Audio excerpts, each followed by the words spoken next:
రమేష్ ఇంకా అజయ్ గ్రామం మధ్యలో ఉన్న చెట్టు దగ్గర నిలబడి ప్రకాష్ కోసం ఎదురుచూస్తున్నారు. ఇంతలో ప్రకాష్ వాళ్ల దగ్గరికి నడుస్తూ వస్తున్నాడు. ఇద్దరి దగ్గరికి రాగానే, రమేష్, రే ప్రకాష్, మనం గోవాకి ఎప్పుడు పోదాంరా? ఎప్పటి నుండి అనుకుంటున్నాం చెప్పు. ప్రకాష్, నేను దాని గురించి మాట్లాడడానికే మీ దగ్గరికి వస్తున్నరా? అజయ్, సరే ఎప్పుడు పోదాంరా? ప్రకాష్, ఈ రోజు నైట్ 10కి ట్రైన్ ఉంది, వెళ్దాంరా. ఇంతలో ట్రైన్ వచ్చింది. ముగ్గురు ఎవరి సీట్లలో వాళ్లు కూర్చున్నారు. ఆ రాత్రి ట్రైన్ జర్నీ సాఫీగా జరిగింది. మార్నింగ్ స్టేషన్లో దిగారు.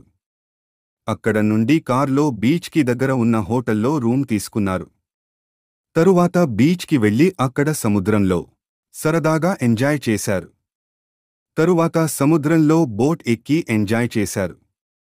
సాయంత్రం బెట్టింగ్ గేమ్స్ ఆడడానికి గేమ్స్ క్లబ్కి వెళ్లారు. అక్కడ రమేష్, అజయ్ ఇద్దరి దగ్గర డబ్బులు అన్నీ అయిపోయాయి.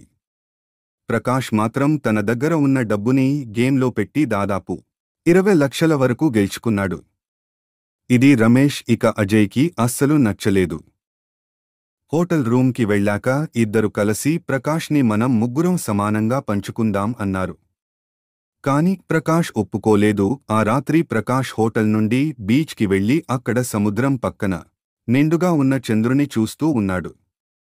ఇది హోటల్ రూంలో నుండి గమనించి అజయ్ అలాగే రమేష్ ఇద్దరూ హోటల్ బయటకి వచ్చి రమేష్, అజయ్తో, రే, మనం ఎంత కష్టపడ్డా కూడా ఇంత డబ్బు సంపాదించడం చాలా కష్టం. ప్రకాష్ గాడిని అడిగితే ఎలా గొడవ పడుతున్నాడో చూసావుగా. ఇప్పుడు వాడి డబ్బులు కూడా గేమ్లో పోయి ఉంటే అప్పుడు మనల్ని వాడు అడిగేవాడు మనం ముగ్గురం సమానంగా పంచుకుందామని. కాని నష్టం వస్తే మనందరికీ, లాభం వస్తే వాడొక్కడికేనా?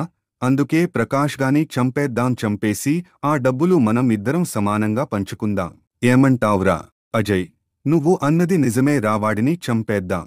అలా ఇద్దరు కలిసి ప్రకాష్ దగ్గరికి వెళ్లి ప్రకాష్ని కొట్టి చంపేసి సముద్రంలో పడేస్తారు. ఆ డబ్బులు ఇద్దరూ సమానంగా పంచుకుని తిరిగి ఊరికి వచ్చేశారు. వచ్చిన వారం రోజుల తర్వాత రాత్రి 12 గంటలు అవుతోంది. గ్రామం మొత్తం నిశ్శబ్దంగా ఉంది. రమేష్ ఇంట్లో లైటు ఒక్కటే వెలుగుతోంది. ఒక్కసారిగా తలుపు టక్ టక్. ఎవరు అని అడిగాడు. తలుపు తెరిచాడు. బయట ఎవరూ లేరు. గాలి ఒక్కసారిగా బలంగా వీచింది. తలుపు బిగించబోయే లోపలే వెనక నుండి ఒక చల్లని స్వరం వినిపించింది.